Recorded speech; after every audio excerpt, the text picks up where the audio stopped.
કાલ તારીખ 22/8/2025 રોજ મહેસાણકા મુકામે રાકેશભાઈ ગઢવીની વાડીમાં મજૂરી કામ કરતા સંજયભાઈ નાઓએ તેમની પત્ની પૂનમબેનને ગઈકાલે સારવાર માટે CHC ગારિયાધાર ખાતે લાવવામાં આવેલા. તે દરમિયાન તેઓનું મૃત્યુ થયેલ, જેની જાણ પોલીસ સ્ટેશને થતાં એની ખાતરી તપાસ કરતાં તેઓની શરીરે ઈજાઓ થયેલ, જેથી પોલીસ દ્વારા એની નોંધ કરી આગળની કાર્યવાહી કરી અને ફોરેન્સિક PMથી PM કરાવતા સંજયભાઈ નાઓએ તેમની પત્નીને આડા સંબંધનો વહેમ રાખી ગઈ તારીખ 21/8/2025 રોજ રાત્રિના મોડી રાત્રે માર મારી અને તેઓની તબિયત લથડતા ગઈકાલ મૃત્યુ પામેલા, જેથી આજરોજ તેઓના મરણ જનાર પૂનમબેનના ભાઈ જે છે લાલજીભાઈ ભીમજીભાઈ દેવલણિયા, તેઓએ ફરિયાદ આપતા BNSની કલમ 103(1) અને DPO કલમ 135 મુજબ હત્યાનો ગુનો નોંધી અને આગળની તપાસ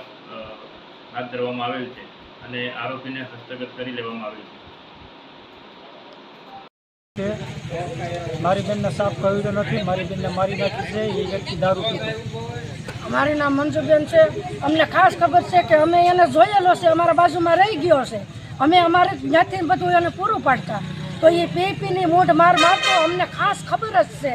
તો અમે એને અઠવાડિયું તેડી ગયા, તો અમારી બેન સમજીને કે બેન મારે 4 છોરી છે એટલે મારે વયું જવું છે, તો એ પરાણેથી વહી ગઈ. એટલે અમે કીધું કે એને વિશ્વાસ પડવા નથી દેવો માસોરું, એટલે અમે એને જવા દીધું.